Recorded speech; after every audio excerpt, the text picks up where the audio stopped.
No documents required, only आपका interview होगा, interview में आप पास हो गए तो उन्होंने आपको वीज़ा इशू कर देना। हमें इनकी कोई रिक्वायरमेंट ऐसी है ही नहीं है जो हम पूरी नहीं कर सकते।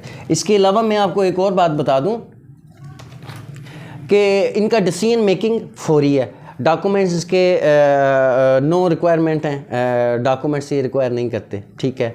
डिसीजन मेकिंग इनकी फौरी है, इजी अपॉइंटमेंट आप इनकी शेड्यूल कर सकते हैं। अब आप इटली की अपॉइंटमेंट लेना चाहे इसके निस्बत तो वो 5-5, 6-6 लाख रुपया, वो पहले तो VFS ग्लोबल की आपकी वो साइट ही वही नहीं चलती, लेकिन इनकी साइट पे कोई प्रॉब्लम नहीं बनती, ईज़िली आप अपनी अपॉइंटमेंट जो है वो शेड्यूल कर लेते हैं।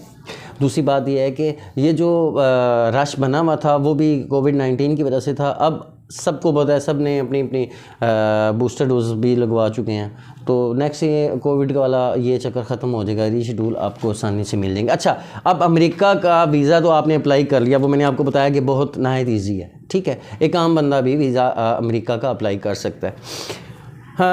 देखिए दूसरी बात, अमेरिका का अगर आपका वीज़ा लग जाए ना तो आपको 20 से ज़ायद मुल्क ऐसे हैं जिन पे आपको एंट्री पे वीज़ा मिलेगा, मतलब उसका वीज़ा लेने की फिर आपको ज़रूरत नहीं है। आपको शेंजन ईज़ी से वीज़े मिल सकते हैं, आपको ऑस्ट्रेलिया वीज़ा इजी मिल सकता है, आप कनाडा इजीली आप जा सकते हैं। अगर आपको देखें सबसे बड़ी इकॉनमी, सबसे बड़ी मईशत और सबसे सुपर पावर अमेरिका का अगर आपको वीज़ा मिल गया है तो ये छोटे छोटे मुल्क जितने भी हैं वो यही सोच के वीज़ा दे देते हैं कि अगर इतनी सुपर पावर ने, जो इतनी उनकी तगड़ी एजेंसी हैं, अगर उन्होंने इनकी असेसमेंट करके इनको वीज़ा दिया है तो बंदा ठीक ही होगा जिसको वीज़ा दिया है। तो फिर वो कोई एतराज़ या कोई मतलब कि कोई ऐसी बात नहीं करते, वो आपको वीज़ा दे देते हैं, ठीक हो गया। एक बात तो ये होगी। दूसरा, अगर आपके पास वीज़ा अमेरिका का आपका लग जाता है, ये मैं उन लोगों के लिए बता रहा हूँ जो 50+ हैं, 50+ लोगों के वीज़ा, 50+ जिनकी उम्र है उनका वीज़ा चांसेस ज़्यादा हैं। अब चांसेस कहाँ से शुरू होते हैं? चांसेस शुरू होते हैं जनाब, आपका अगर फ्रेश पासपोर्ट भी है। अच्छा, इसमें एक बात यह है कि आप के अगर वीज़े लगे हुए हैं, इसमें जो आपके प्लस पॉइंट है मैं अब आपको वो बताता हूँ। अगर आपकी ट्रैवल हिस्ट्री है तो ये आपका प्लस पॉइंट है।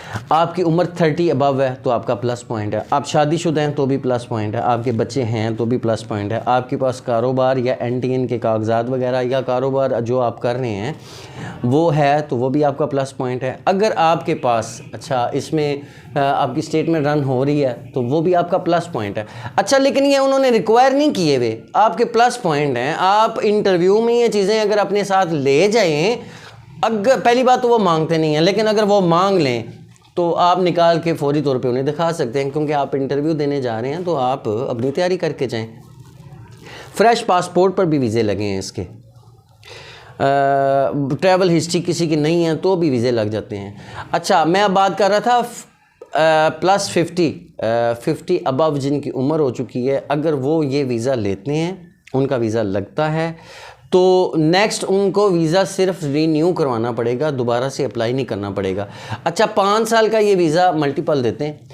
इसमें आप long to long one entry पे आप लॉन्ग टू लॉन्ग स्टे जो है वो 6 मंथ कर सकते हैं। 6 मंथ्स के बाद आपको एक दफ़ा अमेरिका छोड़ के वापस आना पड़ेगा या कहीं और फ्लाई करना पड़ेगा। अगर आप 6 मंथ से 2 दिन या 3 दिन या 2 घंटे या 4 घंटे भी ओवर स्टे हो गए हैं तो आपको वहाँ पे रहते हुए वो कहेंगे तो कुछ नहीं, लेकिन वापसी जाते हुए आपको कहेंगे आप इसी दफ़ा ओवर स्टे हुए थे, अब आपकी एंट्री बंद है। तो अगर आप 5 माह 20 दिन के बाद एक दफ़ा अमेरिका छोड़ के पाकिस्तान आते हैं, इतनी तो बंदा छुट्टी भी करने आ ही जाता है 6 माह बाद, तो 10-20 दिन रहने के बाद दोबारा अपने लीगल वीज़े पे वापस चला जाए। तो नेक्स्ट अगर ये उनकी जो रिक्वायरमेंट्स हैं, जो वीज़ा की रिक्वायरमेंट्स हैं, वो अगर वो पूरी करता है, 6 माह के बाद वो ओवरस्टे नहीं होता, वापस आ जाता है और फिर चला जाता है, इसी तरह वो अपने 5 साल पूरे करता है, तो फिर उसको दूसरी दफ़ा वीज़ा अप्लाई नहीं करना पड़ेगा, उसको वीज़ा रीन्यू करवाना पड़ेगा। दूसरी बात ये है कि इसमें वीक पॉइंट्स नहीं हैं। वो वीक पॉइंट ये हैं कि अगर आपके वहाँ पे फैमिली है और आप वहाँ पे फैमिली का आप दे देते हैं अपना